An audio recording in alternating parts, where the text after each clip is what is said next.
मंगलम भगवान वीरो मंगलम गौतमो गणी मंगलम कुंदकुंदायो जैन धर्मोस्तु मंगलम सर्वमंगल मांगल्यम सर्वकल्याणकारकम प्रधानं सर्वधर्माणां जैनं जयतु शासनं जैनं जयतु शासनं।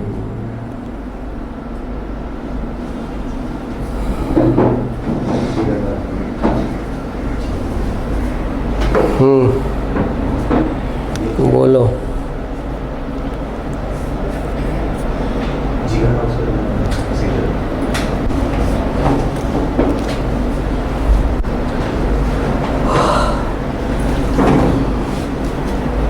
બોલો આત્માની સ્ટોરી ક્યાંથી શરૂ કરવાની છે?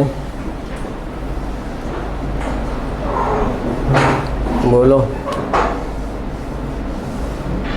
ડાઉટ શું હતા? સર સામે આવે તો બધા ડાઉટ ઉડી જાય.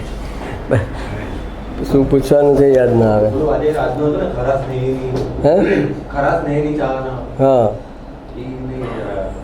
એ સજ્જનતાનું લક્ષણ છે. હવે કૃપાળુદેવ છે ભાઈ, કાંઈ ટોપિક બાકી નથી રાખ્યા લખવામાં. બારીકમાં બારીક ચીજો લખી દીધી છે. એના સિવાય બીજું શું હતું એ તો સમજાવું છું. હા, ઉત્સર્ગ અને અપવાદવાળું.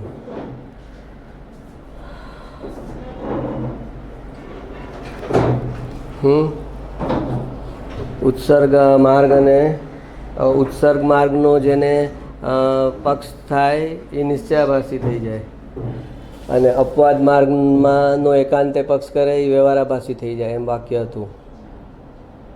એમાં ઘણા લોકોને આવ્યું છે, નથી સમજાણું એમ, અને અમુક લોકોને હાથ જોડ્યા છે તો એણે સમજાવવાનું છે. જેણે જેણે હાથ જોડ્યા છે એણે સમજાવવાનું છે.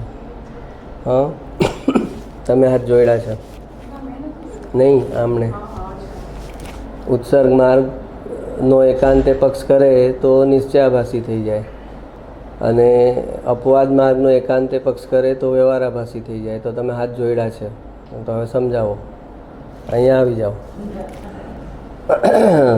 બીજા કોણે જોડ્યા છે? આમણે પણ જોડ્યા છે, તમે પણ જોડ્યા છો. તમે ચારુલ?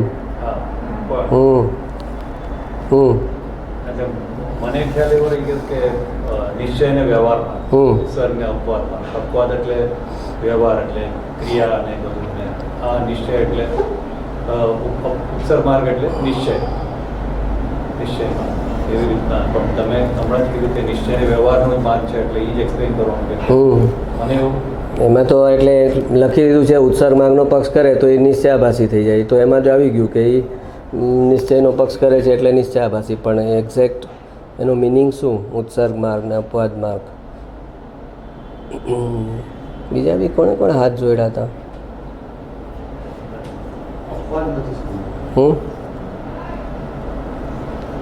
તમે હાથ જોડ્યા? નથી જોડ્યા? તો તમે હમણાં તો જોડો છો ને હાથ? અચ્છા, હાથ જોડશે એણે એક્સપ્લેન કરવું પડશે. હું એની સીટ ઉપર બેસી જઈશ અને એણે એક્સપ્લેન કરવાનું. હા, મેં કીધું કે ડિક્શનરી તરીકે યુઝ નહીં કરવાનો, એટલે કે હવે આપણે પૂછવું જ નથી, જવા દો. આમાં ડિક્શનરી તરીકે યુઝ કર્યું ગણાશે તો હવે પૂછવાનું જ નહીં. તો એનો ડિક્શનરી તરીકે નહીં યુઝ કરો એમ કીધું ત્યારે એનો અર્થ એમ હતો કે ખાલી ડિક્શનરી તરીકે યુઝ નહીં કરો, એનાથી આગળનું એ કંઈ લ્યો. ખાલી શબ્દાર્થ પર નહીં અટકો કે આ શબ્દ અઘરો લાગ્યો છે, એ શબ્દનો અર્થ સમજાઈ ગયો એટલે વાત પૂરી થઈ ગઈ.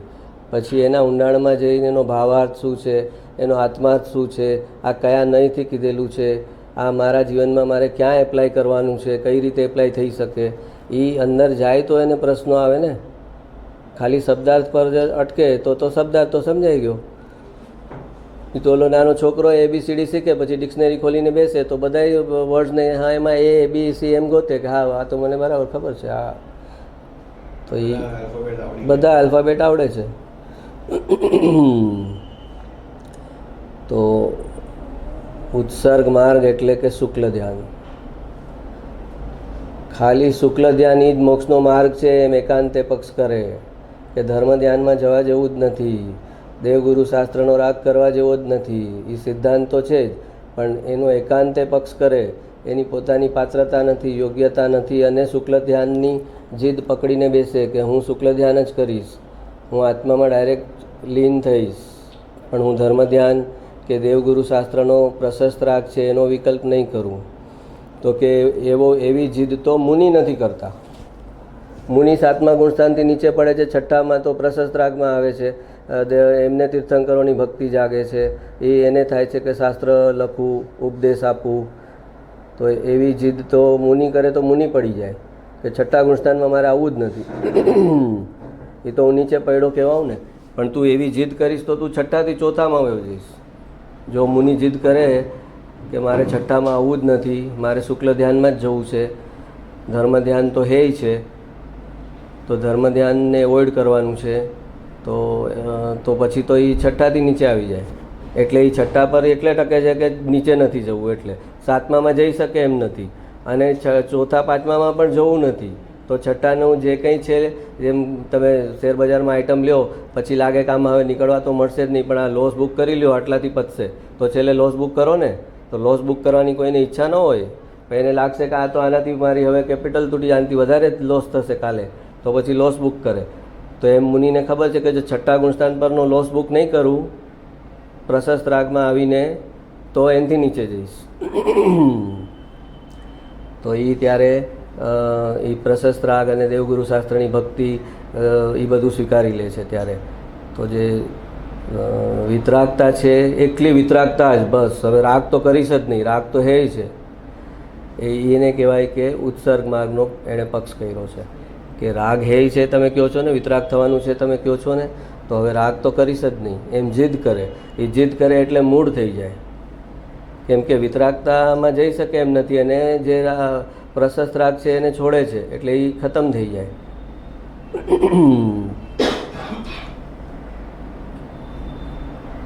તો મુનિ 6ઠ્ઠા ગુણસ્થાનમાં આવે, પછી 28 મૂળ ગુણ પાળે, આ બધી જે બહારનું ચારિત્ર પાળે, એ બધું અપવાદ માર્ગમાં જાય. એ મોક્ષનો માર્ગ નથી. બહારનું ચારિત્ર પાડે એ એકચ્યુઅલ મોક્ષનો માર્ગ નથી, પણ છતાં એ અપવાદ માર્ગ છે કે એ એને એનાથી અશુભમાં જતાં અટકાવે છે એને, એટલે એ ત્યાં ટકીને રહે છે. તો શાસ્ત્ર લખીશ જ નહીં, શાસ્ત્ર લખવું એ તો પ્રમાદ કીધું. મુનિને માટે શાસ્ત્ર લખવું એ પ્રમાદ કીધું. કેમ કે શાસ્ત્ર કે શેના માટે લખે છે કે કોઈકને ફાયદો થાય, તો એ રાગ થયો ને, પ્રશસ્ત રાગ થયો ને, કે કોઈકને કામ લાગશે તો આ શાસ્ત્ર રચના કરું. તો એ જીદ કરે કે મારે 6ઠ્ઠામાં તો આવવું જ નથી ને આવા બધા વિકલ્પમાં પડવું જ નથી, ખોટી દેવગતિ આવી જશે મને, મારે તો 7માંથી શ્રેણીનો જ પુરુષાર્થ કરવો છે. તો શ્રેણીનો પુરુષાર્થ કરી શકે એમ ન હોય, અને 6ઠ્ઠા પર આવીને આ કરવા ન માગે, તો પછી એનાથી નીચે જાય. કાં શ્રેણીનો પુરુષાર્થ કરવાની તાકાત હોવી જોઈએ, તો કે બરાબર છે, તો 6ઠ્ઠામાં ન આવું હું. પણ એ તાકાત હોય નહીં, એને જીદ કરે કે મારે અપવાદ માર્ગ જોઈએ જ નહીં.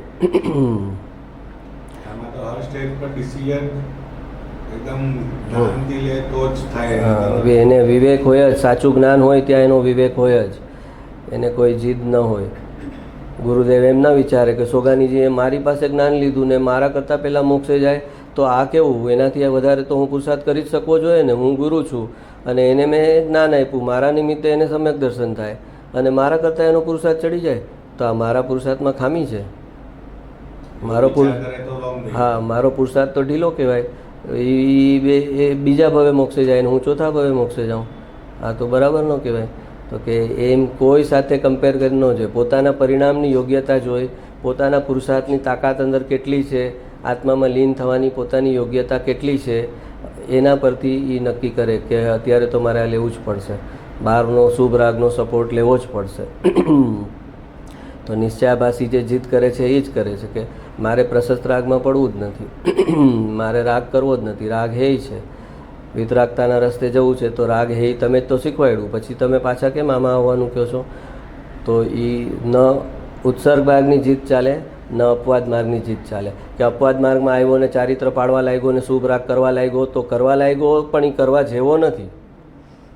કરવા લાગ્યો એ એની ચારિત્રની યોગ્યતા થઈ અને કરવા જેવો નથી એ શ્રદ્ધાનો સિદ્ધાંત થયો. તો સિદ્ધાંત સાથે કોમ્પ્રોમાઇઝ ન હોય. ડાયરેક્ટ આત્માના ધ્યાનમાં જ જઈશ. હવે ધ્યાન જ મોક્ષનો માર્ગ છે, એના સિવાય કોઈને ન સ્વીકારે. હે અપવાદ, હા અપવાદ એટલે ધ્યાન સિવાયનું બીજું બધું જે શુભ રાગ છે એ, અશુભ રાગ નહીં પણ શુભ રાગ, દેવગુરુ શાસ્ત્રની ભક્તિ, હા ધર્મ ધ્યાન. ધર્મ ધ્યાનને કરીશ જ નહીં, સીધું શુક્લ ધ્યાનમાં જ જઈશ એવી. તો અને પછી ધર્મ ધ્યાનમાં કરે અને કહે કે ધર્મ ધ્યાન તો સારું છે, મજા આવે છે, એમ એનો પક્ષ કરે તો એ અપવાદ માર્ગનો પક્ષ કર્યો એણે. તો મુનિ છઠ્ઠા ગુણસ્થાનમાં આવે છે પાછા સાતમા ગુણસ્થાનમાં જવા માટે.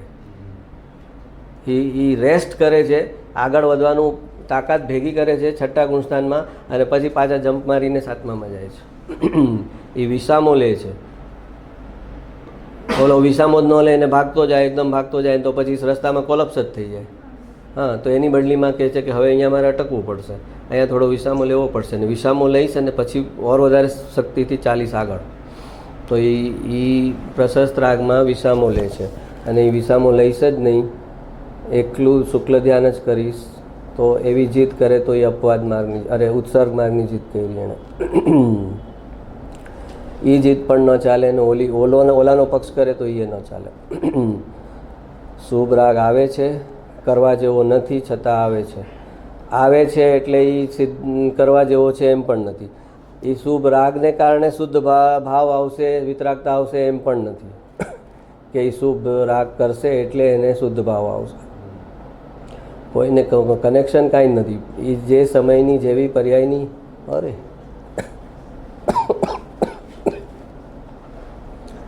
જે સમયની જેવી યોગ્યતા, એ પોતાની યોગ્યતાને સ્વીકારે, પોતાના પરિણામની યોગ્યતાને સ્વીકારે અને એમ ન વિચારે કે કોમ્પિટિશન કોઈ સાથે મારે નથી, મારે મારા પરિણામ જોવાના છે. એક સમ્યક દ્રષ્ટિ હોય ને તરત દીક્ષા લઈ લે ને બીજા સમ્યક દ્રષ્ટિ હોય એને દીક્ષા ન લઈ શકે. એને ચારિત્રની એટલી સ્થિરતા ન હોય આત્મામાં તો ન લઈ શકે. તો એ એમ ન વિચારે કે હા જો આણે કેવું લઈ લીધું. મહાવિદ્ય ક્ષેત્રમાં એવા હોય સમ્યક દ્રષ્ટિ કે કરોડ વર્ષનું ચારિત્ર પાડે છતાં કેવળ જ્ઞાન ન થાય. અને બીજા એવા હોય કે ચારિત્ર લીધા પછી 1000 વર્ષનું ચારિત્ર પાડે અને કેવળ જ્ઞાન કરી લે. તો એ ઓલા કરોડ વર્ષવાળા એમ ન વિચારે કે હા આણે જો કેટલું કરી લીધું, 1000 વર્ષમાં તો આણે મુનિ દશા અને કેવળ જ્ઞાન પ્રાપ્ત કરી લીધું અને અહીંયા કરોડ વર્ષની દીક્ષા પછી હજી મારે શ્રેણીનો પુરુષાર્થ નથી થતો. તો કે એ કોઈ બહારની સંજ્ઞા જ નથી આ માર્ગમાં. કોણ શું કરે છે, કોણ આગળ નીકળી ગયો, કોણ પાછળ નીકળી ગયો એની યારે મને કોઈ કન્ઝર્ન જ નથી. આઈ એમ કન્ઝર્ન્ડ વિથ માય સેલ્ફ કે મારી પરિણામની યોગ્યતા ઓછી છે.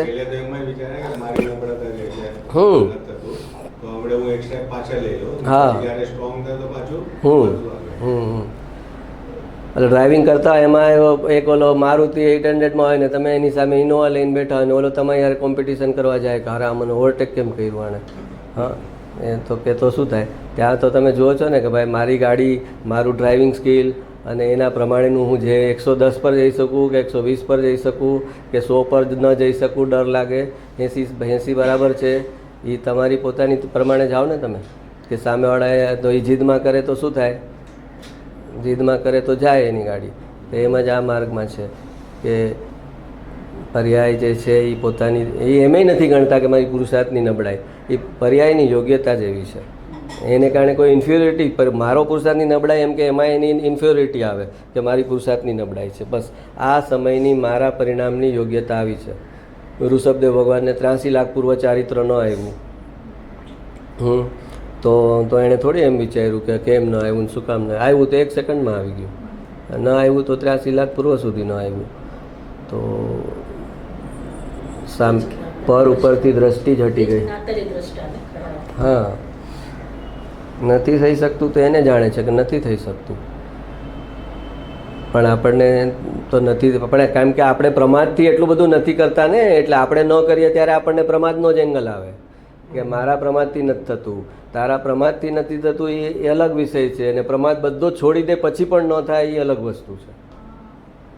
પ્રમાદ આટલો પણ ન હોય ને છતાં ન થાય તો એ અલગ વસ્તુ છે. ને એ જ્ઞાનીઓના એવો વિવેક છે કે એ જાણી લે છે કે આમાં મારો પ્રમાદ નથી, મારો આળસ નથી, મારો કોઈ રાગ નથી, પણ છતાં આ ગાડી હવે આનાથી ફાસ્ટ ધક્કો મારવા જઈશ તો ગાડી સીધી ખીણમાં વહી જશે. તો આ આટલી સ્પીડે જાય છે એ બરાબર છે.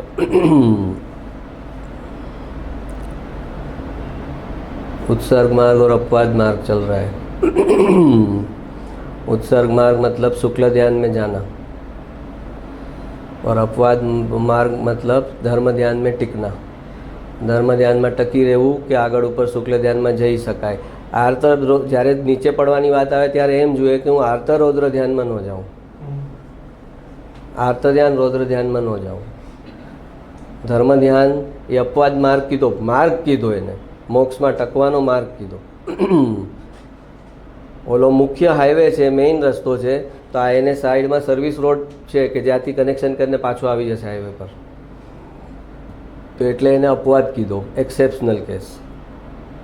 અને ઓલો મેઇન હાઈવે છે તો બધા એ મેઇન હાઈવે પર જરૂરી નથી કે જઈ જ શકે. એટલે અપવાદ માર્ગ છે કે અશુભથી બચી શકે અને ત્યાંને ટકી રહી. પણ એ ટકી રહે તો ત્યાં આગળ બી એ એકત્વ કરી લે અને એના મોહમાં પડી જાય તો પણ ખોટું, અને ઓલાના શુક્લ ધ્યાનના જ મોહમાં પડી જાય કે એ કરીને રહીશ તોય ખોટું. જેવી જે સમયની પર્યાયની યોગ્યતા છે એ સમ્યક જ્ઞાનમાં સમયે સમયે સમજાતી જાય કે મારી આ સમયની કઈ યોગ્યતા છે. એનું જ નામ સમ્યક જ્ઞાન. કે એ પોતે જ્ઞાન પોતે પોતાની શક્તિ અને પોતાની નબળાઈ એટ એ ટાઈમ જાણે કે આટલું હું કરી શકીશ, આટલું નહીં કરી શકું, ને એમાં પ્રમાદ નથી વચ્ચે. જ્યારે પોતાની નબળાઈ જાણે ત્યારે પુરુષાર્થી વધારી શકે, ત્યારે પુરુષાર્થ વધારી શકે. જરૂરી નથી, જાણી શકે, આત્મા જાણવાનું કામ કરી શકે. પુરુષાર્થની પર્યાય અંદરથી ઉછળે છે, એ નથી ઉછળતી તો નથી ઉછળતી, તું એને જાણનારો છે. હવે એ નથી ઉછળતી એના કારણમાં તારો પ્રમાદ છે કે પ્રમાદ બહારનું કોઈ ફેક્ટર છે એ ડિસાઇડ થાય છે. જે કૃપાળદેવ કાગળમાં લખે કે અમે ઘણું વિચારીએ છીએ તો આ અમારે આજે નથી થતું અમુક પુરુષાર્થ આ તે, તો એમાં પ્રમાદનું ફેક્ટર હોય એવું અમને નથી લાગતું. અને અમે આ નિષ્પક્ષપાતપણે કહીએ છીએ કે આ નથી થઈ રહ્યું પણ એમાં અમારો પ્રમાદ કારણભૂત નથી. તો એ ક્રમબદ્ધ પર્યાય છે, એ સમયની પર્યાયની યોગ્યતા નથી. તો બધું જ પોતા ઉપર નથી, પુરુષાર્થની નબળાઈ ઉપર પોતાના પર જ નથી. ગાડી બરાબર જ છે, પણ ઓલું રેડ સિગ્નલ હોય તો એમાં ગાડીમાં કંઈ ખરાબી છે? રેડ સિગ્નલ છે તો ગાડી ઊભવું પડે, તો એમાં ગાડીમાં ખરાબી છે કાંઈ કે એટલે ઊભી ગાડી? એક એ થયું. અને એક સિગ્નલ ગ્રીન જ છે પણ ગાડીમાં ખરાબી છે તો એ પ્રમાદ થયો. સિગ્નલ ગ્રીન છે પણ ગાડી ચાલુ નથી થઈ શકતી, એ પ્રમાદ થયો. પણ નેચરલ એમાં સિગ્નલ રેડ હોઈ શકે છે. કુદરતને કેટલી બધી ચીજો સંભાળવાની છે, કેટલા બધા ફેક્ટર્સ સંભાળવાના છે. એક ક્ષેત્રથી બીજે ક્ષેત્ર એક જણ જશે ત્યારે એની સાથે બીજી 500 ચીજ એડજસ્ટ થઈ રહી છે ક્રમબદ્ધ પર્યાય અનુસાર. અહીંયા શ્રેણીક રાજાને 84 લાખ વર્ષની નરકનું આયુષ્ય બંધાય, ને અહીંયા તીર્થંકરનો ગેપ પણ 84,000 વર્ષનો જ થાય. છેલ્લા તીર્થંકરથી નવી ચોવીસીના તીર્થંકર આવે એની વચ્ચે 84,000નો જ ગેપ, અને એમને નરકનું આયુષ્ય બંધાય એ પણ 84,000 વર્ષનું જ બંધાય. તો કુદરતને તો કેટલી બધી એડજસ્ટમેન્ટ છે. તો એમાં પ્રમાદથી છે કે નહીં એમ પોતે અંદર જોઈ શકે કે પ્રમાદથી નથી. તો હવે પછી સમર્પણ ભાવમાં છે કે હવે એ જે કાળલબ્ધિ કીધી ને એ કાળલબ્ધિ, મારી કાળલબ્ધિ હજી ડ્યુ નથી. એ ફેક્ટર ત્યારે આવે કે પ્રમાદ છે નહીં અને છતાં કાર્ય થતું નથી, તો હવે કાળલબ્ધિ પાયકી નથી એટલે નથી થતું. પણ સામાન્ય માણસ આ વાપરી ન શકે. સામાન્ય માણસ પ્રમાદ કરે ને કે મારી કાળલબ્ધિ નથી પાયકી. બોલો.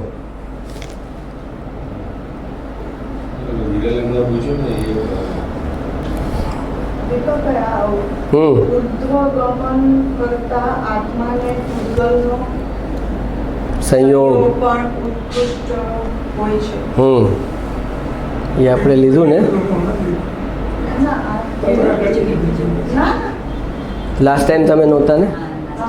હા, લાસ્ટ ટાઈમ આ લીધેલું. ઉર્ધ્વગમન કરતા આત્માને પૂતગલનો સંયોગ પણ ઉત્કૃષ્ટ હોય છે. એટલે કે સમ્યક દ્રષ્ટિ જીવ છે તો એ કોઈ જેવા તેવા ઘરે નહીં જાય, ઝૂંપડપટ્ટીમાં એનો જન્મ નહીં થાય, સારા કુટુંબમાં, સારા મહેલમાં, સારા સાથે.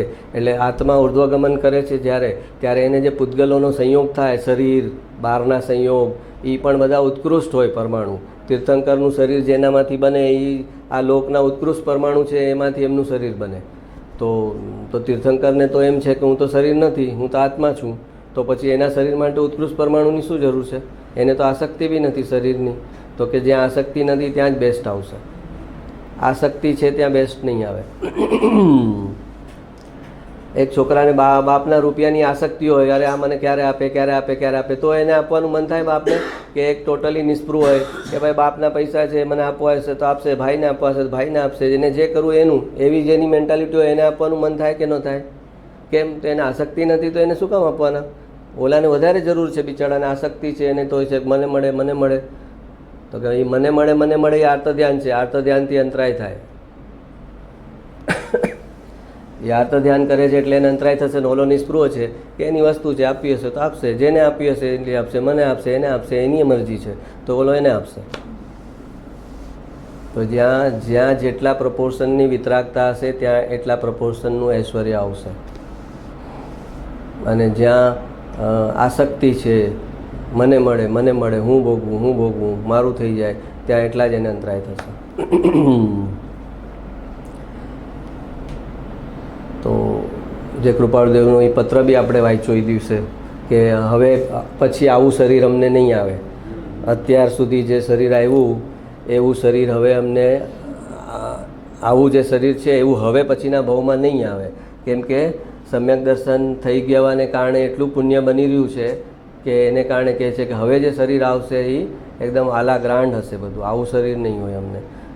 તો એ પછી ગુરુદેવે સમજાવ્યું હતું ને એમાં કે પુણ્યનો ઓલો પાપનો રસ ઘટે, હા, પણ પુણ્યનો રસ વધે.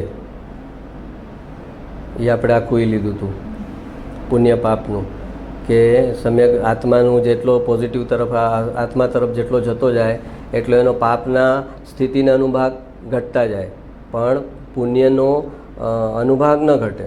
સ્થિતિ ઘટે પણ અનુભાગ ન ઘટે. રસ તો ઓર વધતો જાય, અનુભાગ બંધ તો ઓર વધારે પડતો જાય જ્યાં સુધી. અને પછી એ જે પુણ્યનો ભાગ છે એ વધતા જ્યારે જ્ઞાન પૂર્ણ થાય ત્યારે આ ખતમ થઈ જાય આ ભાવ, અને જ્ઞાન ટેક ઓવર કરી લે. અહીંયા વિતરાગતા, જ્ઞાનની સાથે વિતરાગતા થઈ જાય અને આ પુણ્યનો રસ ટોટલી બંધ થઈ જાય. તો એ આખું આપણે એ પત્રમાં સમજાવ્યું છે ગુરુદેવે કે જેમ જેમ સમ્યક દર્શનમાં કે આત્માના રસ્તે આગળ વધે તો પુણ્ય તો હે છે, એની શ્રદ્ધામાં તો પુણ્ય હે છે, પણ છતાં પુણ્યનો રસ વધતો જાય. પણ એ કયું પુણ્ય? કે આ તત્વ આપવું, આ માર્ગમાં બધાને વાળવું, એ પુણ્યની વાત છે. કે એ તો ભાવ એનો વધતો જાય ઓર, અને પછી એની સ્થિતિ ઓછી પડે પણ અનુભાગ વધારે હોય. સ્થિતિ ઓછી એટલા માટે પડે કે એ તરત પાછો પોતાના સ્વભાવનું સ્મરણ કરે કે અરે આ શુભ ભાવમાં હું જાઉં છું, આ શુભ ભાવ કરીને શું મળશે, એમ કરીને યુટર્ન તરત લે. પણ જેટલો સમય રહે એટલો કોન્સન્ટ્રેટેડ હોય, એટલો ઇન્ટેન્સ હોય, બીજાનું ભલું કરવાનો જે એને ભાવ આવે એ એટલો ઇન્ટેન્સ હોય, એટલે એને અનુભાગ અને રસબંધ વધારે પડે પણ સ્થિતિ ઓછી પડે.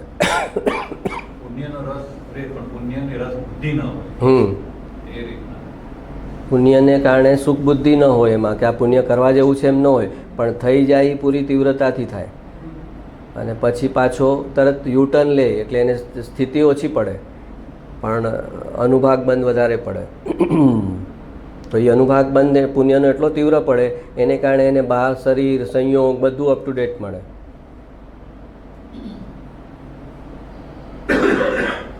એટલે કીધું કે જેમ આત્મા ઉર્ધ્વગમન કરે એમ એને જે શરીરને, એને જે બહારના પૂતગલોનો જે સંયોગ થાય, ઘર, બધા તીર્થંકરો ક્ષત્રિય અને ત્યાં રાજાના ઘરમાં જન્મે, મહેલોમાં જન્મે બધા તીર્થંકરો. કેમ મહેલોમાં જન્મે ભાઈ?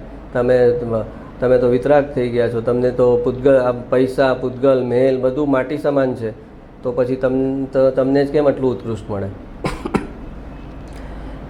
તો કે એ શ્રદ્ધામાં એણે હે નાખ્યું છે અને પણ પૂર્વનો જે રાગ હોય, જ્યાં સુધી અજ્ઞાન દશા છે ત્યાં સુધી તો એને શરીર અને શરીર સુખ એના અભિપ્રાયમાં હોય જ.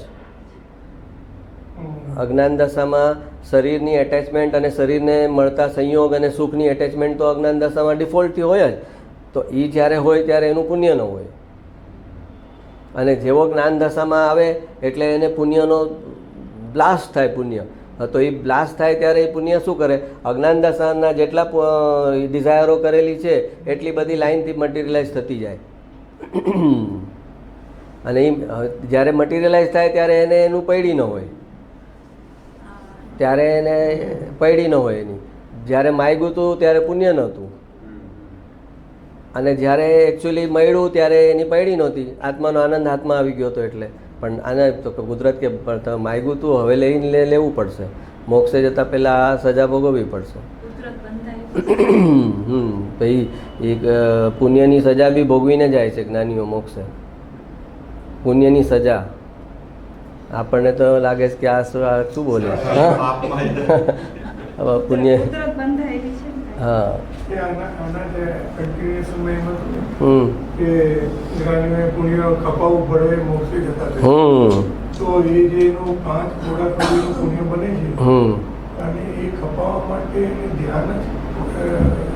ધ્યાન આપણે લાસ્ટ ટાઈમ વાત થઈ હતી ને કે ધ્યાન કરીને ખાલી કર્મ ખપે છે, ધ્યાન કરીને તો પાપ ખપે છે અને પુણ્ય પણ ખપે છે. મુનિઓ જે છે એ પોતાના પુણ્યની સ્થિતિ નીચે લાવતા હોય છે, પાપ તો હોતા નથી પણ પુણ્ય એટલું બનેલું છે અને હર સમય બની રહ્યું છે. તો ધ્યાન કરીને એ પુણ્યના પરમાણુની નિર્જરા કરે છે કે અમારી ભવ સ્થિતિ ઘટે, વધારે ભવ ન થાય, દેવલોકમાં વધારે ન જવું પડે, એનું આયુષ્ય ઓછું થાય, એમ કરીને ધ્યાન કરીને એ પુણ્યના પરમાણુની નિર્જરા કરે છે.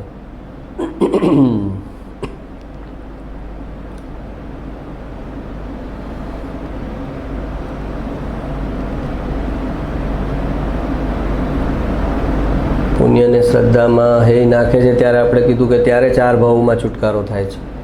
શ્રદ્ધામાં હે નાખે છે પુણ્યને ત્યારે 4 ભાવે છુટકારો થાય છે, અને એ સાગરોપમના આયુષ્ય.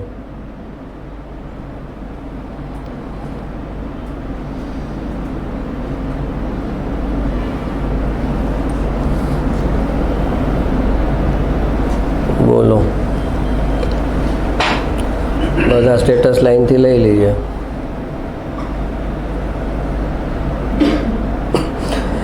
જેને જ્ઞાન સિવાય કંઈ પણ કરવું અઘરું લાગે છે એના તરફ કેવળ જ્ઞાન દોડતું આવે છે. જ્ઞાન સિવાય કંઈ પણ કરવું અઘરું લાગે છે. અઘરું લાગે છે એટલે થાક લાગે છે, કંટાળો લાગે છે, આ ક્યાં બધું કરવાનું છે. એમ જેને જ્ઞાન કરવાનું હોય તો ઉત્સાહમાં છે કે લાવો શેનું જ્ઞાન કરવાનું છે, અને જ્ઞાનમાં કેટલા ઊંડા ઉતરવાનું લાવો. પણ જ્ઞાન સિવાય કંઈ કરવાનું છે કે ભાઈ આ એક બિલ્ડિંગ બનાવવાનું છે, કે ભાઈ આ એક ઓફિસ બનાવવાની છે, કે ભાઈ આ ઇન્ટિરિયર કરવાનું છે, તો એને થાય છે કે આ તો અઘરું છે મારા માટે, આ કેમ કરીશ આ બધું, કે આ દીકરા દીકરીને પરણાવવાના તો કે કેમ પરણાવીશ. જ્ઞાનીઓ બિચારા પરેશાન થઈ જાય છે એ બધી ફરજોમાં કે કેમ કરશું. તો જ્ઞાન સિવાય બાકી બધું અઘરું લાગે, અને આને જ્ઞાન જ અઘરું લાગે છે. હા, જ્ઞાન અઘરું લાગે જ ને. સંસારની બધી વસ્તુ એને સહેલી લાગે છે, કાંઈ પણ કયો કરી દઈએ. સંસારમાં નવો ધંધો ચાલુ કરવો છે, હમણાં ચાલુ કરી દઈએ. 6-12 મહિના જેનો એ ધંધો હશે એની સાથે રખડશું, એની બધી ટ્રીક સમજશું અને ચાલુ કરી દઈશું. તો એ સંસારમાં જ્યાં સહેલું લાગે છે એને જ્ઞાન અઘરું લાગે, અને જ્ઞાન સહેલું લાગે એને સંસાર અઘરો લાગે. જેને સંસાર અઘરો લાગે એને કેવળ જ્ઞાન દોડતું આવે.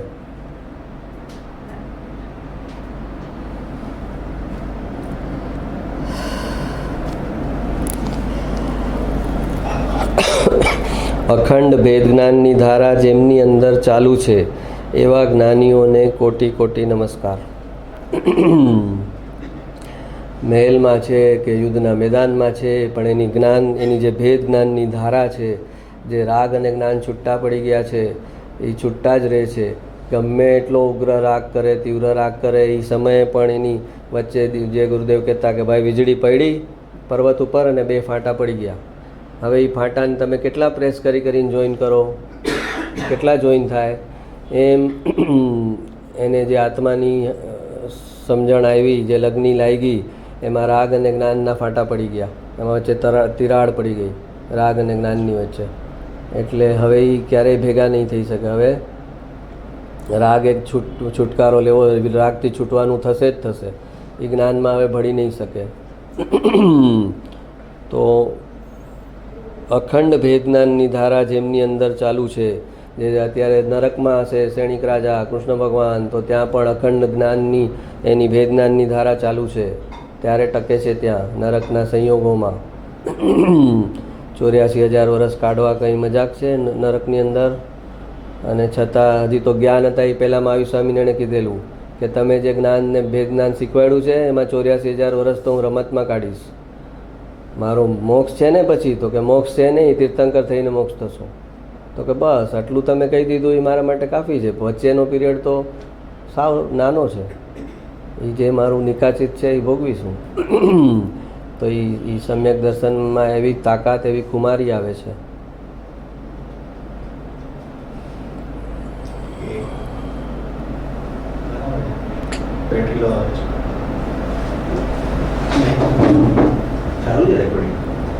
इधर देख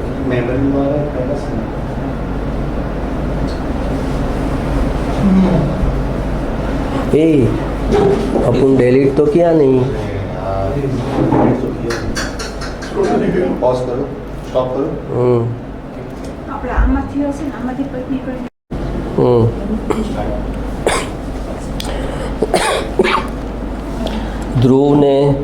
ધ્રુવ દ્રવ્યને વળગીને રહેવું એટલે જ વ્રત. ધ્રુવ દ્રવ્યને વળગીને રહેવું એટલે જ વ્રત. નિશ્ચય વ્રત અને વ્યવહાર વ્રત. વ્યવહાર વ્રત એ બહારથી પાડે એ વ્યવહાર વ્રત, અને એ જુએ છે કે આ મુનિ તો આ વ્રત પાડે છે, પણ મુનિ કયું વ્રત પાડે છે એને ખબર નથી.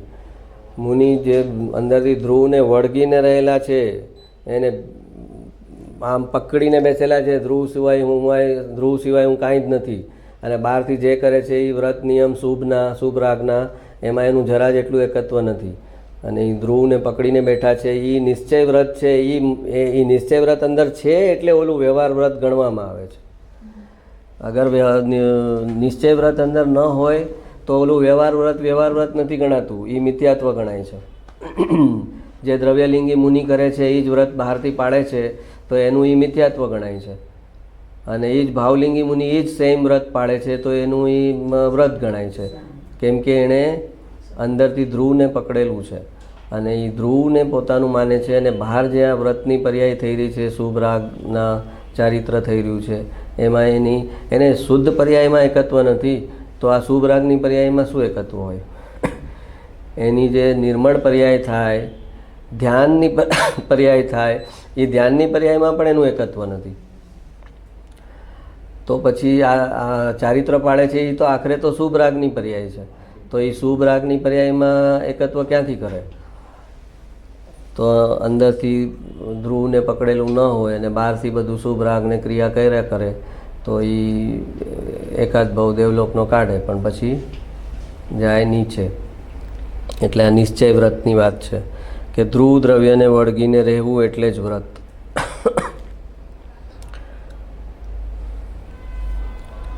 જેને ગુરુદેવનું વાક્ય છે આ પરમાગમસાર, જેને આત્માનો વિશ્વાસ આવ્યો એને કોઈ વિઘ્ન જ નથી એવી એ ચીજ છે.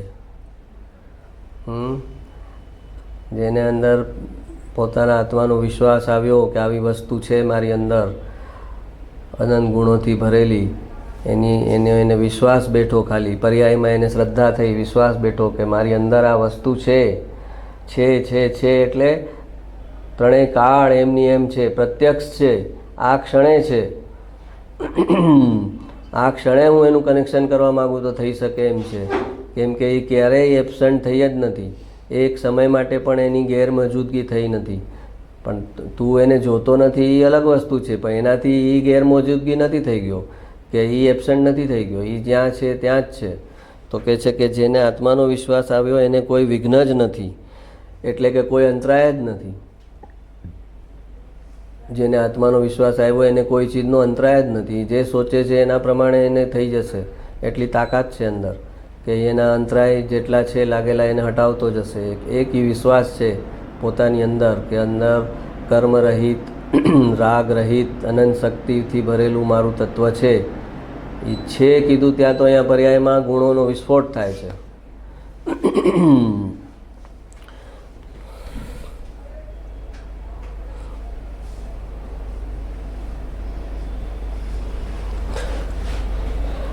પહેલાં ગુરુદેવનું જ વાક્ય છે પરમાગમ સરનું. પહેલાં નક્કી તો કરે કે આમ જ વસ્તુ પ્રાપ્ત થાય એમ છે. બાકી વ્રત તપ ભક્તિ યાત્રાથી કે પૈસા ખર્ચવાથી વસ્તુ પ્રાપ્ત થાય એમ નથી. ત્રિકાળી ટકતી અસંખ્ય પ્રદેશી શુદ્ધ વસ્તુ સર્વકાળે પ્રત્યક્ષ છે એમ પહેલાં નક્કી કરવું. વસ્તુનું સ્વરૂપ જ પ્રત્યક્ષ છે. સ્વરૂપ પરોક્ષ હોઈ શકે જ નહીં. સ્વરૂપ કહે છે કે પરોક્ષ હોઈ શકે જ નહીં. સ્વરૂપ પ્રત્યક્ષ જ છે, આ ક્ષણે જ છે. પણ એ પોતે પોતાના ઉપયોગને પર તરફ અને પર્યાય તરફ લઈ જાય છે. એને કારણે જે આ ત્રિકાળી દ્રવ્ય એ પર્યાયની પાછળ જ છે, પણ એના પ્રત્યે એનું ધ્યાન નથી જતું. કેમ કે એના રસ રુચિ પરમાં છે અને પર્યાયમાં છે. એને દ્રવ્ય વહાલું ક્યારેય લાગ્યું જ નથી. કેમ કે અંદર કાંઈ દેખાતું નથી, એનાથી કાંઈ મહેસૂસ નથી થતું, કાંઈ સમજાતું નથી. આ કે છે દ્રવ્ય દ્રવ્ય દ્રવ્ય, શું દ્રવ્ય? અહીંયા કંઈક પલ્લે જ નથી પડતું, દેખાતું નથી, સમજાતું નથી. હે દ્રવ્ય છે તો બધું જ. હા, તો એમાં એને કાંઈ રસ રુચિ નથી આવતા, એવો મહિમા નથી આવતો કે આ ઓલો કેરીનો ગોટલો જોઈએ તો કે આમાંથી કેરીનું ઝાડ આવશે. તો કે કોને ખબર છે આમાંથી લાગે છે કાંઈ ઝાડ આવશે કેરીનું? આ ગોટલો જમીનમાં નાખશો, આ કેવી રીતે થશે? તો કે કેવી રીતે થશે? થાય છે ને કેવી? તો ત્યાં કેવી શ્રદ્ધા મૂકે છે આ ગોટલામાંથી આખું ઝાડ આવશે બહાર? તો એમ એને ધ્રુવ દ્રવ્યમાં બધું શૂન્ય શૂન્ય લાગે છે કે કાંઈ. હા હા, તો એને ધ્રુવમાં કંઈ આમ ભરચકતા લાગતી નથી, કંઈ આમ ભરેલું હોય એવું કે આ અંદર ધ્રુવમાં હું જઈશ તો હાવ શૂન્ય શૂન્ય થઈ જઈશ.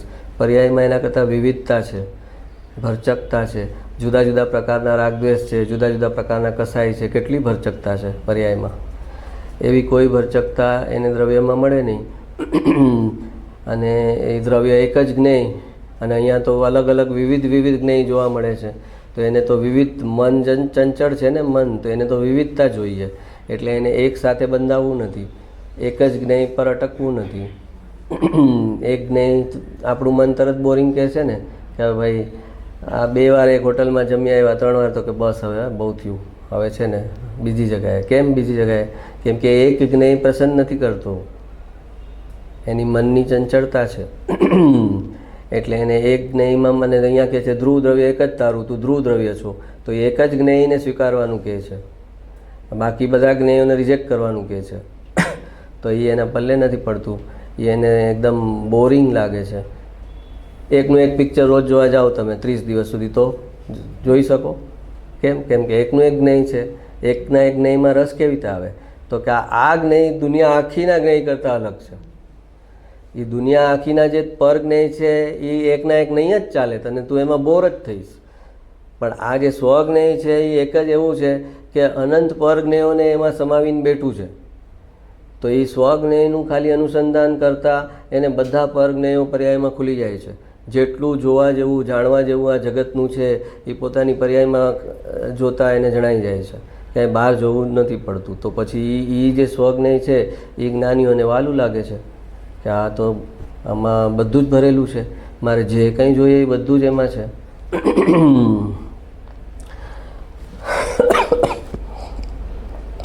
તો કે છે એ જ્ઞેયનો જેને રસ લાગે એનું કામ થાય, અને એમાંથી પછી એને અનંત જ્ઞેયોનું જ્ઞાન થઈ જાય. એકને જાણતા સર્વ જણાય, એમ કીધું કૃપાળુદેવે કે એકને જાણતા સર્વ જણાય.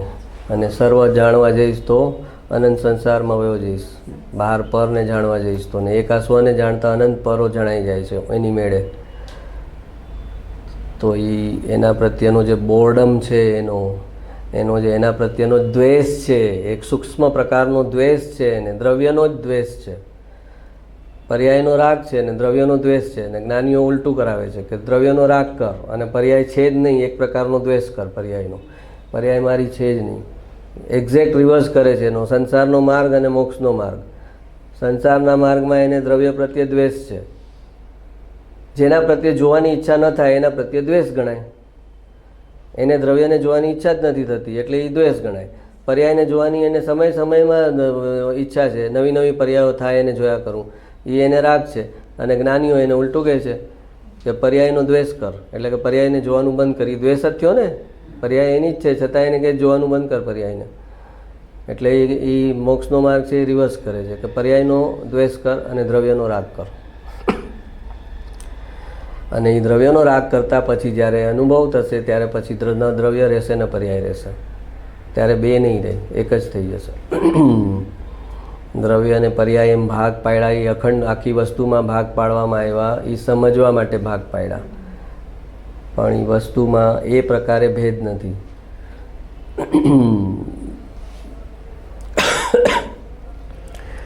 એટલે તો કહે છે કે સંસારનો માર્ગ અને મોક્ષનો માર્ગ રિવર્સ છે, એક્ઝેક્ટલી અપોઝિટ.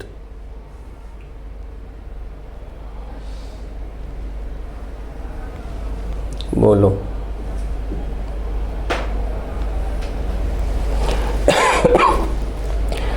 પર્યાયે ધ્રુવ આકારે પરિણમીને પોતાનું વેદન કર્યું, એને ધ્રુવનું વેદન કર્યું એમ વ્યવહારથી કહેવામાં આવે છે.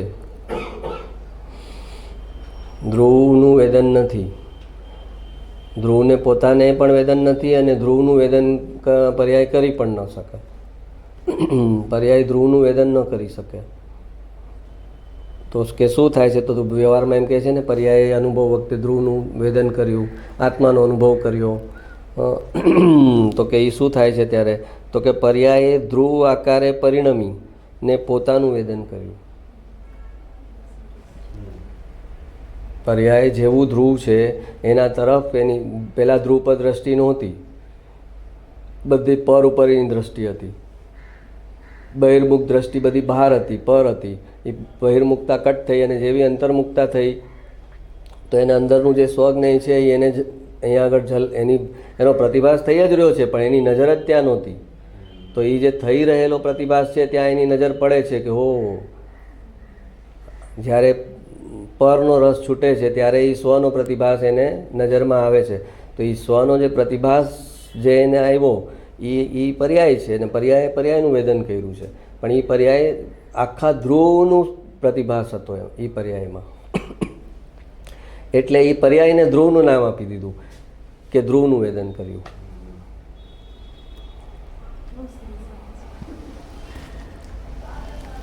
સમજાય છે? બાકી ધ્રુવનું વેદન કોઈને છે નહીં, કોઈને થઈ શકે નહીં. ધ્રુવ જો વેદનમાં આવે તો ધ્રુવ ખતમ. એક સમયના વેદનમાં આવે તો ધ્રુવ ત્રિકાળ ટકી ન શકે. એ ત્રિકાળ પોતાનું અસ્તિત્વ ટકાવે છે, એક સમયની પર્યાયમાં આવતું નથી અને એમનું એમ જ રહે છે. અકારક અવેદક કીધું એને, કે એ કાંઈ એ કોઈનું કારણ નથી અને એનું પણ કોઈ કારણ નથી. ધ્રુવનું કોઈ કારણ નથી અને ધ્રુવ પોતે પણ કોઈનું કારણ બનતો નથી.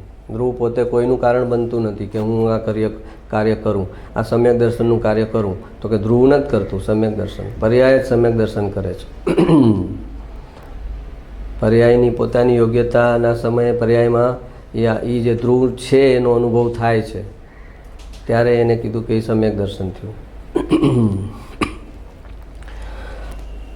તો પર્યાયે ધ્રુવ આકારે પરિણમીને પોતાનું વેદન કર્યું, એને ધ્રુવનું વેદન કર્યું એમ વ્યવહારથી કહેવામાં આવે છે. ત્યારે વ્યવહારમાં એમ કહેવાય કે પર્યાયે ધ્રુવનું વેદન કર્યું, પણ એ હકીકતમાં એ ધ્રુવ આકારે પરિણમેલી પર્યાય છે અને એ પર્યાયનું વેદન કર્યું છે.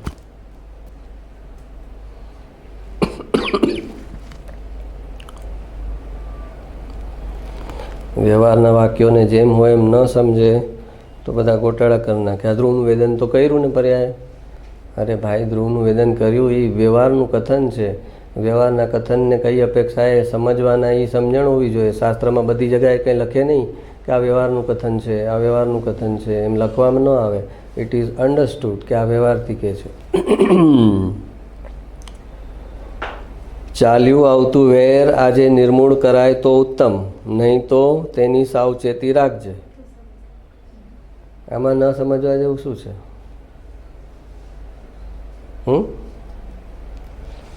ચાલ્યું આવતું વેર આજે નિર્મૂળ કરાય તો ઉત્તમ. કોઈ સાથે વેર થયેલું હોય તો એ આજે ખતમ થઈ જાય આજના દિવસે તો સારું, અને ન ખતમ થાય તો ત્યાં સાવચેત રહેજે કે નવું નવું વેર નવું બંધાતું ન જાય.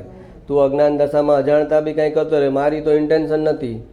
હવે ઇન્ટેન્શન નથી પણ ઓલા એનું ઇન્ટરપ્રિટેશન આમ કર્યું કે જો હજી મારી સાથે આમ કરે છે, આ મને આજે એણે આમ ટોન કર્યો, જો આજે મારા માટે એણે આમ કર્યું, કે મારી તો ઇન્ટેન્શન જ નથી. પર્યાયમાં મૂળ હોય આવી વાત કરે કે મારી તો ઇન્ટેન્શન જ નહોતી, એને હર્ટ થાય એવું કંઈ કરવાની. અરે ઇન્ટેન્શન નથી તો એટલે કંઈ સાવચેતી રાખજે. ત્યાં વેર છે કાં તો પૂરું હોવું જાય એમ કરજે ને, નહીંતર સાવચેત ને સાવધાન રહેજે કે નવું ન બને, નવું વધતું ન જાય. મેં કીધું ને એબનોર્મલ પરિસ્થિતિમાં પણ નોર્મલ બિહેવિયર કરવું એ મિથ્યાત્વ સહિતના મંદ કસાયવાળાનું લક્ષણ છે. પરિસ્થિતિ એબનોર્મલ હોય ત્યાંય પાછો નોર્મલ બને. અમારે વર્ષો પહેલાં એકવાર થયું હતું એવું કે એક ફ્રેન્ડના ઘરે અમે 2-3 ફ્રેન્ડ ગયા હતા. તો એ ફ્રેન્ડના સોફા હતા તો હવે થોડા ફાટેલા હશે, તેણે એના ઉપર આમ પાથરેલું હતું. અને અમારી સાથે એક ફ્રેન્ડ હતો ને જેના ઘરે ગયા હતા, એ બેને આમને અમે અનબન ઝઘડા આપસમાં ચાલતા જ હોય લોકોના. હવે અમે 3 જણા હતા. તો હવે આ ફ્રેન્ડે ઓલું આમ ઉપર કર્યું અને ઓલાના ફાટેલા સોફા દેખાડા એવી રીતે. તો પછી તો ઓલાને સાવ એની સાથે વેરઝેર થઈ ગયા કે આણે મારું ઇન્સલ્ટ કરવા માટે, મારા ઘરની પરિસ્થિતિ આવી છે તો જાણી જોઈને એણે આમ કર્યું તેમ કર્યું. અને ઓલો કે મારી કંઈ ઇન્ટેન્શન નથી, મેં તો અનાયાસે આમ એણે પાથર્યું હતું એનું ઊંચું કર્યું. હા બોલો, આને શું કહેવાય? આને કહેવાય મૂળ દશા. તું કોઈના ઘરે ગયો છે ને એને કંઈક પાથર્યું છે, તારે શું જરૂર હોય આમ ઉપર કરવાની? સમજ્યા તમે? સોફા ફાટેલા હતા તો કંઈક ચાદર જેવું પાથર્યું છે તો એ ભાઈ ચાદરને આમ ઉપર કરે છે, અપલક્ષણ હોય ને. અને એમાં એને એ બેને વેર પછી ટોટલ અબોલા થઈ ગયા કે એણે મારું ઇન્સલ્ટ બધાની સામે કરવા માટે આમ કર્યું, મારી પરિસ્થિતિ ખરાબ છે એની મજાક એણે જાણી જોઈને કરી. તો તારી નોર્મલ એક્શન જો ઓલા સાથે અનબન ન હોત ને એને, તો ઓલાને એમ ન લાગત, એ એને કન્વિન્સ કરી શકત કે મારી ઇન્ટેન્શન નથી, મારાથી તો આમ ભૂલથી આમ થઈ ગયું. પણ ઓલરેડી એને કેટલા આવા પ્રકારના, પોતે પૈસાવાળો છે ને ઓલો થોડો વીક છે, એમાં કેટલા બધા એને આપસમાં થયેલા છે. એ એબનોર્મલ પરિસ્થિતિ છે. એબનોર્મલ પરિસ્થિતિમાં નોર્મલ બિહેવ કરે, પર્યાયથી મૂળ હોય એ. અને પછી કહે છે કે મારી ઇન્ટેન્શન નહોતી, તો કે તને પણ એવા જ મળશે. વગર ઇન્ટેન્શને તારું એવું ઇન્સલ્ટ થશે ને એવું હર્ટ થશે ને, એવા વગર ઇન્ટેન્શનને હર્ટ કરવાવાળા તને આવશે. એક્સિડન્ટ કરીને વયા જશે ને પછી કહેશે મારી ઇન્ટેન્શન નહોતી. તમને હર્ટ થાય, ઈજા થાય એવી મારી ઇન્ટેન્શન નહોતી. હા, એટલે કે ચાલ્યું આવતું વેર આજે નિર્મૂળ કરાય તો ઉત્તમ, નહીં તો એની સાવચેતી રાખજે. જો આજે દિવસે તને સૂવાનું મન થાય તો તે વખતે ઈશ્વર ભક્તિ પરાયણ થજે કે સત્શાસ્ત્રનો લાભ લઈ લેજે. બોલો, દિવસે સૂવાની ચોખ્ખી મનાઈ કરી છે કૃપાળુદેવે કે દિવસના ટાઈમમાં ભૂલથી સૂવાનું નહીં. જો તને ઈચ્છા થતી હોય તો કે કાંઈ ઈશ્વર ભક્તિ, કાંઈ ભક્તિ સ્તુતિ સ્તવન, અથવા તો સત્શાસ્ત્રનો લાભ લઈ લેજે. ભક્તિ તને ન ફાવે એમ હોય તો કોઈ સત્શાસ્ત્ર ખોલી અને એને વાંચજે અને તારી આત્મપરિણતિને દ્રઢ કરજે, પણ દિવસના ટાઈમમાં સૂતો નહીં. બોલો, હવે આમાં કેટલા જણા છે દિવસના ટાઈમમાં સુવાવાળા? આ કૃપાળુદેવ આવું બધું બારીક શું લખતા હશે? આવું ઝીણું લખવાનું જરૂરી છે? હે, આવું ચીકણા વેડા કરાય? હા, ગુરુદેવ આવું કાંઈ ન બોલે. બપોરે સૂજે કે રાતે કાંઈ તારો લુકઆઉટ છે, તારે શું કરવું? આ તો બધી જગ્યાએ ઉંદરને કાઢવા માટે લાકડી નાખે ને, સોફાની નીચે બધી જગ્યાએ લાકડી નાખે. કોઈ જગ્યાએ ઉંદર બિચારો શાંતિથી રહી ન શકે. જમીન એટલે તરત જ આ પત્ર ઘણી વાર વાંચ્યો છે પણ આજે નથી. ફિદા થઈ જાય એવી બારીક બારીક ચીજો એવા એંગલથી એવા ઓલાથી લખે કે આપણે આમ હલી જઈએ આપણે કે કેટલો બારીક કેટલો સૂક્ષ્મ ઉપયોગ છે. ખરા સ્નેહીની ચાહના એ સજ્જનતાનું ખાસ લક્ષણ છે. તો કહે છે કે સજ્જન માણસની ખ્વાહિશ શું હોય? તો કે એક સાચો સંબંધ મળે, એક સાચો સ્નેહી, ફેક નહીં, ઉપર છેલ્લો નહીં, બનાવટી નહીં, તકલાદી નહીં, અમેરિકન ડાયમંડવાળો નહીં, ઉપરથી ક્લોઝનેસ દેખાડે ને અંદર બધી પોલમ પોલ હોય. તો કે એમ ન હોય. જે સજ્જન છે એને ચાહ હોય ખરી, એને રાગ હોય, પણ કે ખરા સ્નેહીની જેનો આ વાણી વિચાર વર્તન એક જ હોય, જે જુદી જુદી પરિસ્થિતિમાં જુદા જુદા રોજ રોજ નવા નવા રંગ ન બદલે. તો કહે છે ખરા સ્નેહીની ચાહના એટલે કે એવી ઈચ્છા કે સ્નેહી કોઈ મળે, કોઈ સગા સંબંધી સ્નેહી કોઈ પરિચયમાં મારી નિકટ આવે, પણ એ ખરા હોવો જોઈએ, તકલાદી ન હોવું જોઈએ, પોકળ ન હોવો જોઈએ. બહારથી દેખાડે કાંઈ ને અંદરથી હોલો હોલો હોલો, તો એનાથી જ્ઞાની કંટાળે કે દંભ નહીં કર, દંભ નહીં કર. જે છે એ અંદર ને બહાર એ એક જ રાખ, તો ચોથા આરામ જઈશ. અને અંદર એક અને બહાર બીજું કર્યું તો પછી પાંચમા આરામની રિટર્ન ટિકિટ.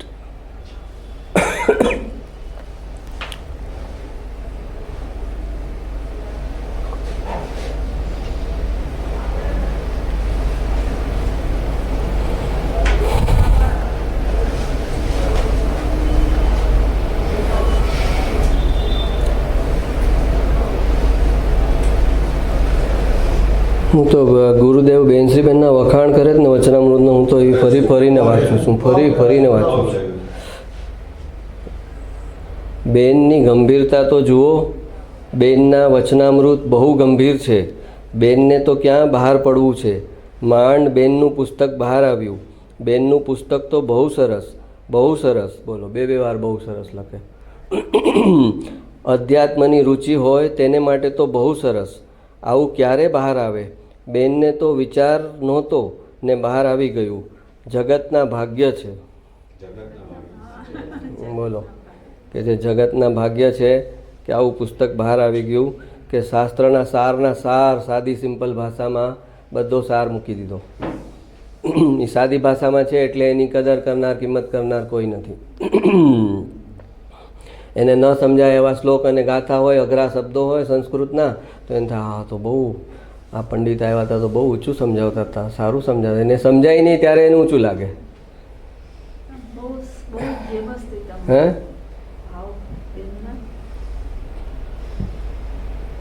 વચનામૃતમાં હિન્દી પુસ્તક બહાર આવશે, લોકો વાંચશે, ધીમે ધીમે બધાના હાથમાં જશે. વાંચશે તો વિરોધીઓ પણ જરા મોડા પડી જશે. હા, વાંચશે તો વિરોધીઓ પણ જરા મોડા પડી જશે. ભાઈ વાત તો સરસ છે, જેને આગ્રહ છે તે પણ ઢીલા પડી જશે. આપણે તો મધ્યસ્થતાથી કહેવું છે. તત્વ તો આ પ્રમાણે છે. આ તો સર્વજ્ઞની વાણી છે, કોઈના ઘરની વાત નથી. સર્વજ્ઞ અનુસારી કથન છે, તેમાં પક્ષપાતનો અવકાશ નથી. ગુરુદેવ આવી રીતે બેનસીબેનના વખાણ કરતા તો લોકો એમ કહેતા અને ગુરુદેવને રાગ છે ને બેનસીબેનનો, એટલે એનું બધું જ એને ઊંચું લાગે છે. એનું બધું જ તેની તારીફ કરતા અટકતા જ નથી, કેમ કે એને રાગ થઈ ગયો છે એનો.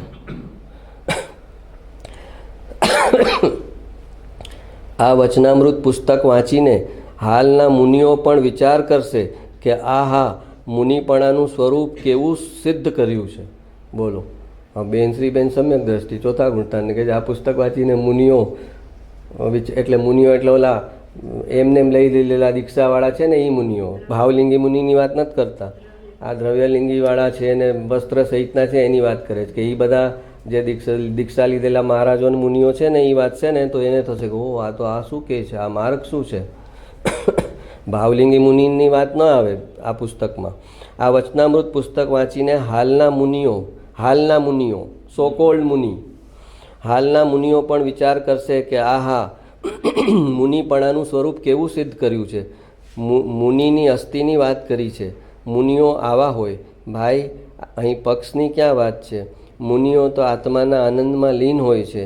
બહાર આવી જાય તો શ્રુત ચિંતવનના વિકલ્પ ઉઠે, પણ પાછા તુરત અંદરમાં ચાલ્યા જાય છે. બહાર આવ્યા ન આવ્યા ને અંદર જાય છે. એવી મુનિની સ્થિતિ છે. વસ્તુનું સ્વરૂપ એવું છે. અહીંયા તો હજી ચોથા ગુણસ્થાનની વાત લીધી છે. મુનિની તો શી વાત કરવી? સાચા સંતોએ આત્માએ તો ત્રિકાળ એક જ્ઞાયકપણાનો જ વેશ પરમાર્થે ધારણ કરેલો છે. સંવર, નિર્જરા અને મોક્ષ એ પણ તેનો પરમાર્થે વેશ નથી. આવી વાત છે. તો કહે છે કે આત્મા સંવર, નિર્જરા અને મોક્ષનો પણ કરનારો નથી. એને જાણનારો છે. જે સમયે સંવર થાય છે એને જાણનારો છે, પણ કરનારો નથી. મોક્ષ થયો એમ જાણે છે, પર્યાયમાં મોક્ષ થયો, પણ મોક્ષનો કરનારો નથી. મોક્ષના સ્વકાળે મોક્ષ થયો એને જાણનારો છે. અને એ વેશ પણ પરમાર્થે લીધો નથી. એટલે કે એ બધી પર્યાય છે. સંવરની પર્યાય, નિર્જરાની પર્યાય, મોક્ષની પર્યાય, એ પર્યાય છે. અને આત્મા ત્રિકાળી ધ્રુવ છે. તો એ ત્રિકાળી ધ્રુવે એ આ પર્યાયનો વેશ ધારણ નથી કર્યો. એ પર્યાય રહિત છે. ત્રણેય કાળ એ પર્યાય રહિત છે. અને પર્યાયને એ ધ્રુવમાં એ મળી નથી જતી. એ અલગને અલગ જ છે. અને એ ધ્રુવે આ પર્યાયનો વેશ સ્વીકાર્યો નથી. કે સંવર થયું, કે સમ્યક દર્શન હતું તોય ઓલું ધ્રુવ એવું હતું. અરે મિથ્યાત્વ હતું તોય ઓલું ધ્રુવ એવું હતું. ને સમ્યક દર્શન થયું તોય ઓલું ધ્રુવ એવું છે. તો એ સ્વીકારતો જ નથી પર્યાયને.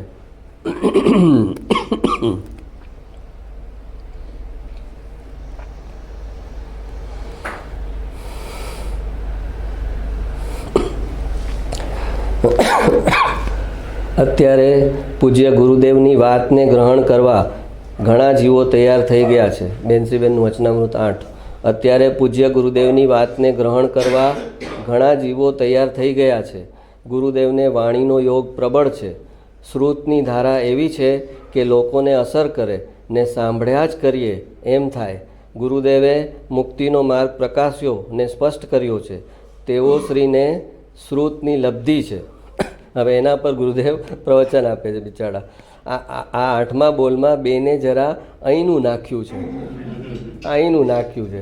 મારી વાત કરી છે એમ નથી કહેતા. અહીં આ 8મા બોલમાં બેને જરા અહીંનું નાખ્યું છે. કે અત્યારે આ વાણી નીકળે છે તેને સમજવા માટે ઘણા જીવો તૈયાર થઈ ગયા છે. સાંભળવા માટે અને સમજવા માટે હજારો માણસો તૈયાર થઈ ગયા છે. બેન કહે છે કે અહીં વાણીનો યોગ પ્રબળ છે. હવે પોતાની વાણીનો યોગ પ્રબળ છે એમ નથી બોલતા. હા, બેન કહે છે કે અહીં વાણીનો યોગ પ્રબળ છે. વાણીનો યોગ તો ભગવાનની, જો સાંભળો શું કહે છે, વાણીનો યોગ તો ભગવાનની ઓમકાર વાણી દિવ્ય ધ્વનિ સાંભળીને આવ્યા છીએ ને તેને લઈને છે. સમોસરણમાં દિવ્ય ધ્વનિ સાંભળીને આવ્યા છીએ ને એના જે સંસ્કાર પડેલા છે ને એને કારણે આ વાણીનો યોગ અમને છે એમ કે છે. વાણીનો યોગ તો ભગવાનની ઓમકાર વાણી, ભગવાનની ઓમકાર વાણી દિવ્ય ધ્વનિ સાંભળીને આવ્યા છીએ ને તેને લઈને છે. તેથી શ્રુતની ધારા એવી છે કે લોકોને અસર કરે અને સાંભળ્યા જ કરે એમ થાય. એ તો બેનના પોતાના વિનયની વાત છે. હા, તો બેન એના વિનયમાં ગુરુ પ્રત્યે જે ભાવ હોય એમાંથી બોલે છે. એટલે એમ સાચું માની લેવું એમ કહે છે. એમ સાચું તમારે માનવું હોય તો માનજો, પણ એમ ન માનવું હોય તો નહીં માનતા. પછી બેન પોતાના ભાવથી ને વિનયથી બોલે છે. તેથી શ્રુતની ધારા એવી છે કે લોકોને અસર કરે ને સાંભળ્યા જ કરે એમ થાય. એ તો બેનના પોતાના વિનયની વાત છે. અહીંથી મુક્તિનો માર્ગ પ્રકાશિત ને સ્પષ્ટ થયો છે. અહીં શ્રુતની લબ્ધિ છે, શ્રુતના ઉઘાડનો કાળ છે એમ કહી બેન પોતે પોતાનો વિનય જાહેર કરે છે.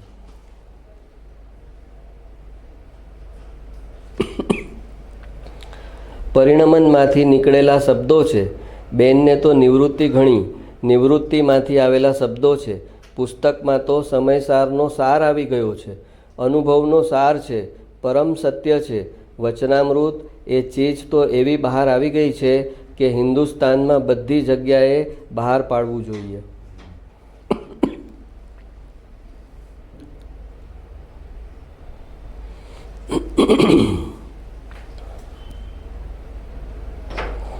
આહા સી આ વસ્તુ છે એમ અંદર મહિમા આવતા રૂવાટા ખડા થાય, રોમાંચ ઉલ્લાસિત થાય ને પછી વિકલ્પ તૂટે. રાણી ઓઝલમાંથી બહાર નીકળે તો લોકો આશ્ચર્યથી જોવા ભેગા થાય, પણ અનાદિથી રાગ ને પર્યાયની ઓઝલમાં રહેલો આ ભગવાન આત્મા સી ચીજ છે તેને જોવા જાણવાનું જીવને કદી કુતૂહલ જ થયું નથી. કે અંદર જે આ ધ્રુવ કંઈ બતાવે છે, મારું દ્રવ્ય બતાવે છે, એને જાણવા માટેનું એને સાચું કુતૂહલ બી નથી થયું ક્યારેય. આહા સર્વોત્કૃષ્ટ પરમાત્મા પોતે જ છે. એ પ્રભુ પોતે અજાણ્યો રહી ગયો.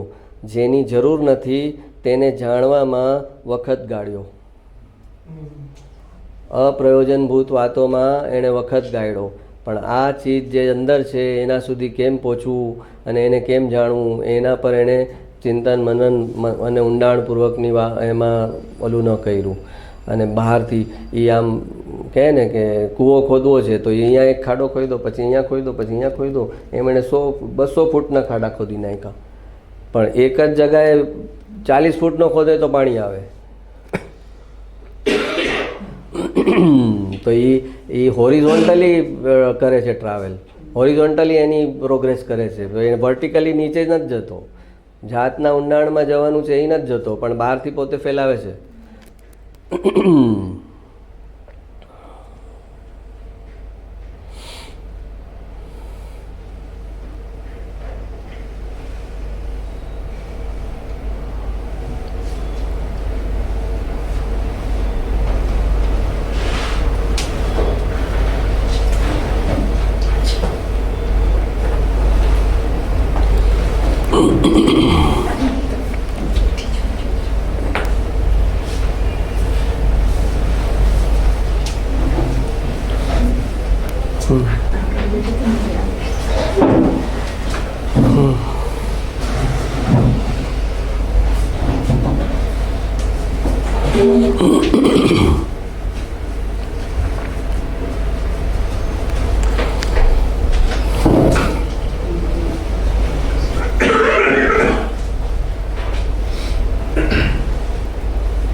હજી અમુક વાક્યો છે કૃપાળુ એના. નવરાશના વખતમાં નકામી કૂટને નિંદા કરો છો, તે કરતાં તે વખતે જ્ઞાન ધ્યાન લો તો કેવું યોગ્ય ગણાય.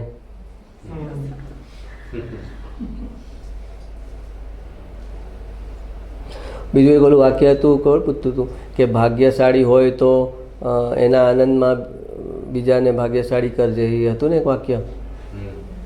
ક્યાં ગયું એ વાક્ય? કોઈકને સમજાતું નહોતું. કોણ પૂછતું હતું?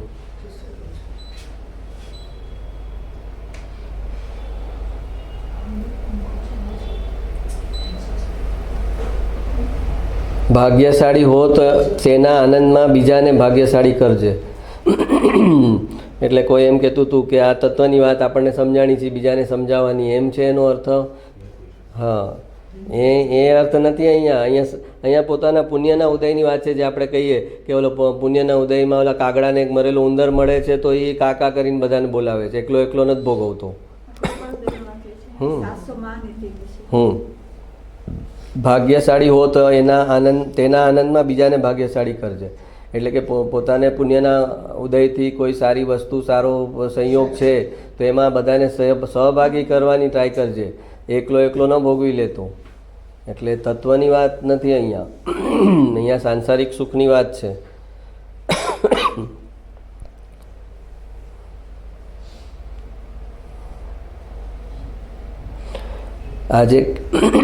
આજે કેટલા સત્પુરુષોનો સમાગમ થયો. આજે વાસ્તવિક આનંદ સ્વરૂપ શું થયું એ ચિંતવન વિરલા પુરુષો કરે છે. આજના દિવસની બેલેન્સ શીટ રાતે સૂતી વખતે બનાવે તો કે જે વિરલા એટલે કે આ મોક્ષ માર્ગમાં આગળ વધનારા જે છે એ શું વિચારે તો કે આજે કેટલા સત્પુરુષોનો સમાગમ થયો, આજે વાસ્તવિક આનંદ સ્વરૂપ શું થયું. વાસ્તવિક આનંદ એટલે પાછો અવાસ્તવિક આનંદ બી હોઈ શકે ને, જે આપણે ભોગવીએ છીએ અવાસ્તવિક આનંદ. હા, કાંઈ પૂતગલનું સુખ, કાંઈ રાગનું સુખ, વાસ્તવિક આનંદ તો ક્યારે? તો કે જ્ઞાનની યાત્રામાં આગળ વધ્યો, એના ગુણ ખીલા, એને કંઈ નહોતું સમજાતું, એ સમજાણું, એને ટ્યુબલાઇટ થઈ, એના જ્ઞાનાવર્ણ્ય કર્મ ખૈરા ને, અને અંદરથી કોઈ વસ્તુ અચાનક સરસ રીતે એને બેસી, તો કહેવાય કે એ વાસ્તવિક આનંદ સ્વરૂપ થયું, પોતે આ માર્ગમાં આગળ વધ્યો.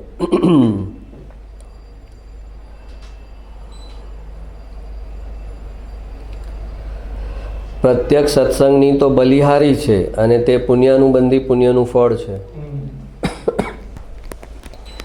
ગયા જન્મમાં પુણ્યાનુબંધી પુણ્ય કરેલા હોય તો આ જન્મ એ પુણ્યાનુબંધી પુણ્યના ફળમાં શું મળે? તો કે સત્સંગ મળે. તો કે આવું બોરિંગ છે, પુણ્યના ફળમાં આવું બોરિંગ મળે? હા, તો કે જેણે પુણ્યાનુબંધી પુણ્ય ફળ બનાવ્યું છે, જે પુણ્યાનુબંધી પુણ્યની કમાણી કરી છે, એના ભાવમાં તો છે જ ને કે આત્મા વિશે સમજવું છે મારે, ત્યારે જ એનું એ પુણ્યાનુબંધી પુણ્ય થયું છે. કે પુણ્યાનુબંધી પુણ્ય ક્યારે થયું? કે દેવગુરુ શાસ્ત્રના રસ્તે એને કંઈ પુણ્યની કમાણી કરી, સાધર્મીને પુણ્યની કમાણી, તત્વના રસ્તે છે એને કંઈક એણે મદદ કરી, અને એમ કરીને, અને મેઇન તો જે પુણ્ય કર્યું એમાં કરતાપણું નહોતું, અને એ પુણ્યનું કંઈ રિટર્ન મને મળે એવી અપેક્ષા નહોતી, ત્યારે એ પુણ્યાનુબંધી પુણ્યમાં કન્વર્ટ થયું.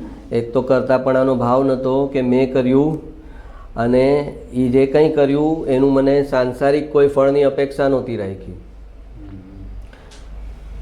આ તો ઓલા ઘરમાં વડીલના સેવા કરતો હોય તો પાછો વિચારતો હોય કે હું એમ બૂઢો થઈશ તો મારી એ સેવા તો કોઈ કરશે, પતી ગયું, એણે માગી લીધું સામે જ. હા, એ પુણ્ય કરી રહ્યો છે અને સામે ફળ બી માગી લીધું, તો એ પુણ્યાનુબંધી પુણ્યમાં ન જાય. એ નિસ્વાર્થપણે કરે, કોઈ અપેક્ષા વગર કરે.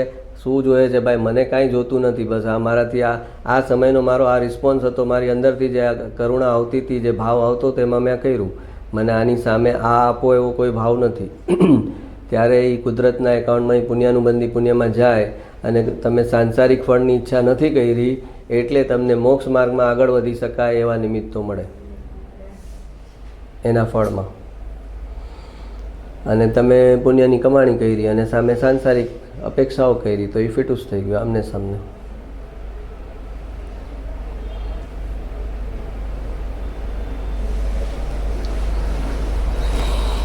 એટલે કે છે પુણ્યનું શું કીધું? પ્રત્યક્ષ સત્સંગની તો બલિહારી છે, એટલે કે પ્રત્યક્ષ સત્સંગથી તો આટલા આગળ વધી શકાય છે અમારાથી. પ્રત્યક્ષ સત્સંગની તો બલિહારી એટલે કે એની કૃપા છે કે જેને કારણે અમે મોક્ષના હાઈવે પર ફટાફટ ભાગીએ છીએ. પ્રત્યક્ષ સત્સંગની તો બલિહારી છે અને તે પુણ્યાનુબંધી પુણ્યનું ફળ છે. ગયા જન્મમાં કાંઈ પણ નિસ્વાર્થપણે કરેલું છે એના ફળમાં અમને આ પ્રત્યક્ષ સત્સંગ મળ્યો છે.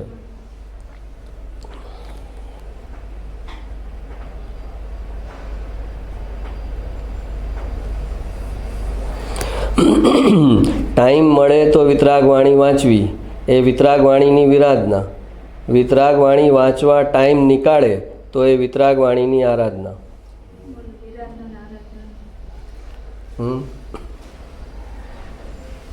ટાઈમ મળે તો કે હા ટાઈમ મળશે ને ત્યારે સાંભળીશ તમારું, આપો ને તમારું પ્રવચન આપો ને, ટાઈમ મળશે ત્યારે હું સાંભળીશ.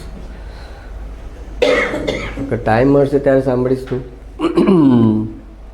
કે એને સાંભળવા માટે ટાઈમ નીકાળીશ, એમાં જમીન આસમાનનો ફરક છે.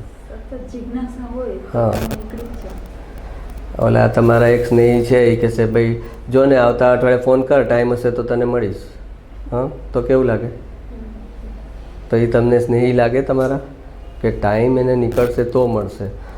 અને બીજા છે કે ભાઈ ક્યાં શું છે બોલ ને, તો કે તારે આવતું અઠવાડિયું તું બિઝી છે ને, તો કે બિઝી છે એ તું મૂક ને, તું કહે ને ક્યારે મળવાનું શું કરવાનું, તો એ ટાઈમ નીકાળશે.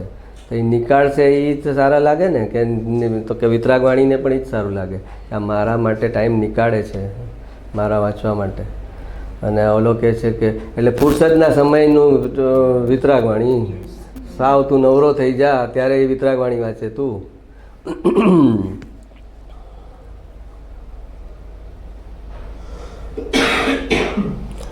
અમે આત્માનું ધ્યાન તો ઘણું કરીએ છીએ પણ આત્માનો અનુભવ કેમ થતો નથી? આત્માનો ખરો પ્રેમ આવવો જોઈએ. જેમ બાળકને વહાલી માતા દેખાતા અને યુવાનને વહાલી સ્ત્રી દેખતા અંતરથી પ્રેમ આવે છે, પ્રેમ ઉભરાય છે, તેમ અંતરથી આત્માનો સાચો પ્રેમ આવે તો આત્માનો અનુભવ થયા વિના રહે જ નહીં. આત્માનો અનુભવ થતો નથી તેનું કારણ હજુ આત્મા પ્રત્યે ખરો પ્રેમ જાગ્યો નથી.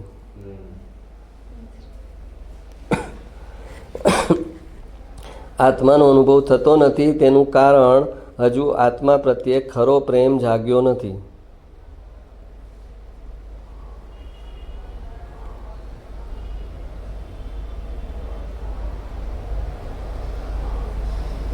દ્રવ્ય દેવું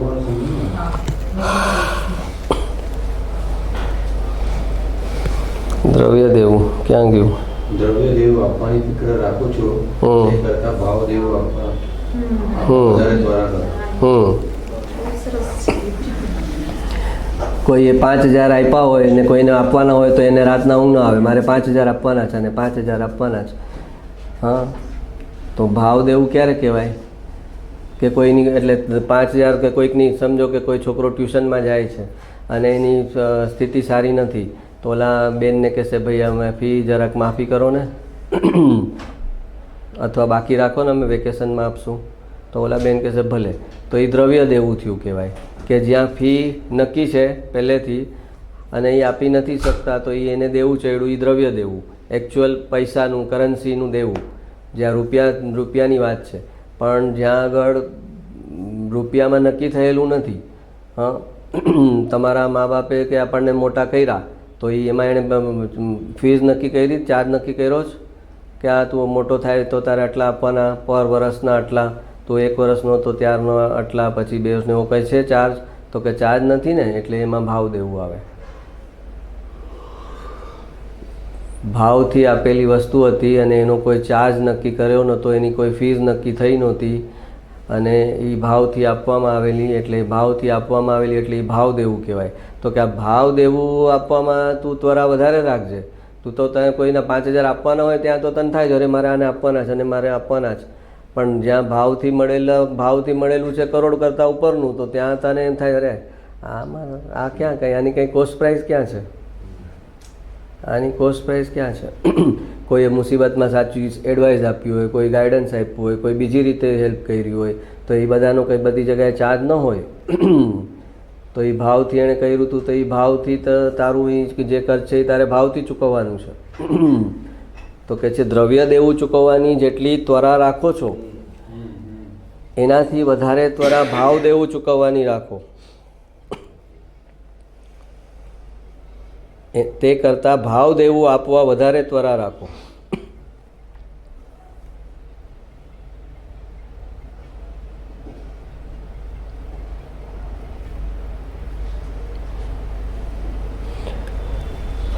નિશ્ચય નયનો વિષય સમ્યક એકાંત છે જ્યારે પ્રમાણનો વિષય અનેકાંત છે.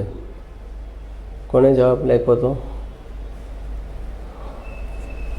હા, એટલે શું? નિશ્ચય નયનો વિષય સમ્યક એકાંત છે જ્યારે પ્રમાણનો વિષય અનેકાંત છે. હા, તો કેટલી વાર લીધું જ ને આપણે અનેકાંત ને સમ્યક એકાંત ને મિથ્યા એકાંત ને બધું ગાડીમાં કર્યું હતું ત્યારે ઉડી ગયું બધું કે છે સમ્યક એકાંત છે.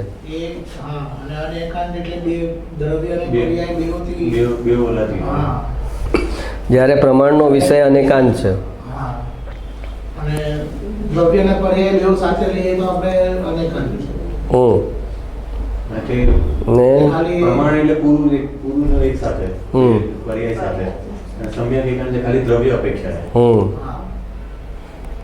પર્યાયને ગૌણ કરી, પર્યાયને ગૌણ કરી ને દ્રવ્યને મુખ્ય કર્યું, એ સમ્યક એકાંત.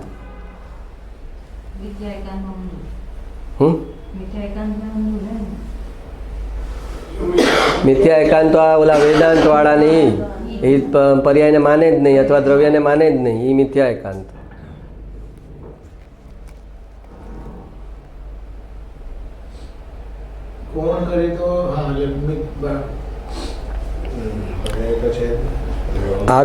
આગમનો વ્યવહાર એટલે શું? એક અધ્યાત્મનો વ્યવહાર હોય અને એક આગમનો વ્યવહાર હોય. આગમનો વ્યવહાર એટલે શું અને અધ્યાત્મનો વ્યવહાર એટલે શું? આગમનો વ્યવહાર એટલે મને દેશશાસ્ત્રની ભક્તિ ને એ બધું જાણશે. આત્મા સિવાયની બધી વસ્તુ જે હોય એ આગમમાં જશે અને આધ્યાત્મમાં આત્માની વાત. અધ્યાત્મનો વ્યવહાર એટલે શું? એક ખાલી આગમ વાંચીને જે આગમમાં જાય, એક અધ્યાત્મમાં પોતાના દ્રવ્ય તરફ જ જાય. અધ્યાત્મનો વ્યવહાર એ જ વ્યવહાર કરે, એને નિશ્ચય અને વ્યવહાર નહીં.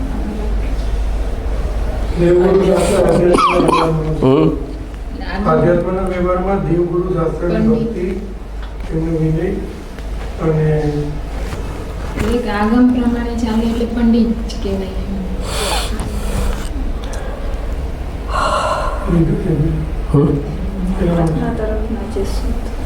આગમનો વ્યવહાર એટલે મિથ્યાત્વ સહિતનો શુભ ભાવ એટલે આગમનો વ્યવહાર.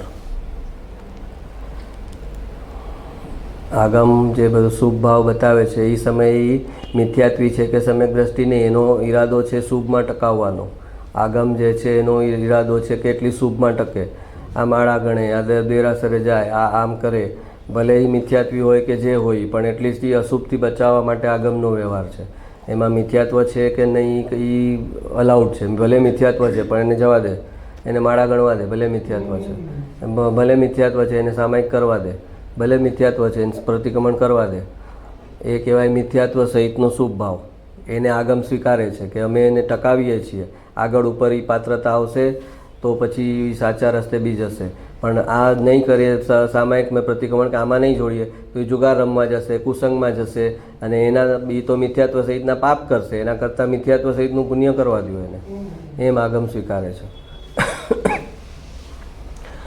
તો મિથ્યાત્વ સહિતનો શુભ ભાવ એટલે આગમનો વ્યવહાર. અને અધ્યાત્મનો વ્યવહાર એટલે શું? તો કે દ્રવ્યના આશ્રયપૂર્વક ઉત્પન્ન થયેલી નિર્મળ પર્યાય એ અધ્યાત્મનો વ્યવહાર છે. વ્યવહારનો મતલબ છે પર્યાય અધ્યાત્મમાં, અને નિશ્ચયનો મતલબ છે દ્રવ્ય. તો દ્રવ્યના આશ્રયપૂર્વક જે નિર્મળ પર્યાય ઉત્પન્ન થઈ ને એને પર્યાયને દ્રવ્યથી અલગ કરીને નિર્મળ કીધી ને. આખું દ્રવ્ય જ નિર્મળ એમ ન કીધું, નિર્મળ પર્યાયની વાત કરી. તો બે થઈ ગયા, દ્રવ્ય અલગ અને પર્યાય અલગ અને એ નિર્મળ. તો એ જે નિર્મળ પર્યાય અલગ થઈ કરીને બતાવી એ અધ્યાત્મનો વ્યવહાર છે. નિર્મળ પર્યાયને દ્રવ્ય સાથે અભેદ ન કરી, નિર્મળ પર્યાયને અલગ કરીને એની વાત કરી દ્રવ્યથી, એટલે એ અધ્યાત્મનો વ્યવહાર થયો.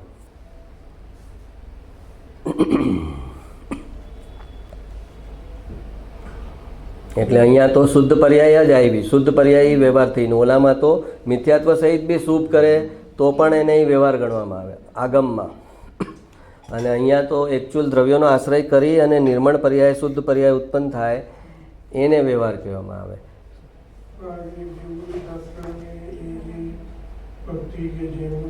એ આગમમાં જ જાય.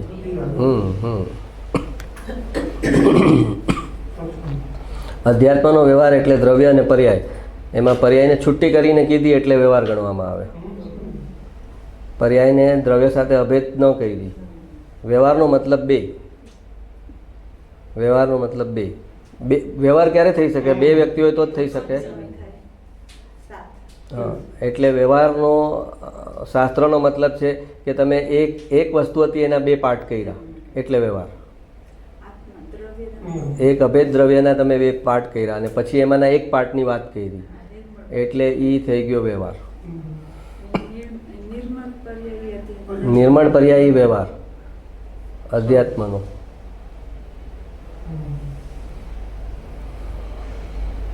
સમ્યક એકાંત અને અનેકાંતની જે વાત છે તો દ્રવ્ય ગુણ પર્યાય જે ટોટલ છે એ પ્રમાણ છે. અને એમાં પણ તમારે ધ્રુવ દ્રવ્ય એના પર પર્યાયથી રહી એ જે તમે સમ્યક એકાંતમાં જવું એ નિશ્ચય.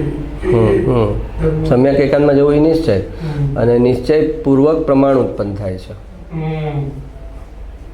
નિશ્ચય પૂર્વક પ્રમાણ ઉત્પન્ન થાય છે કે સમ્યક એકાંતને સ્વીકાર્યું, ધ્રુવ દ્રવ્યને સ્વીકાર્યું એટલે અનુભવ થયો, અને અનુભવ વખતે નિર્મળ પર્યાય સહિત અનુભવ થયો એટલે એ પ્રમાણ થયું પાછું.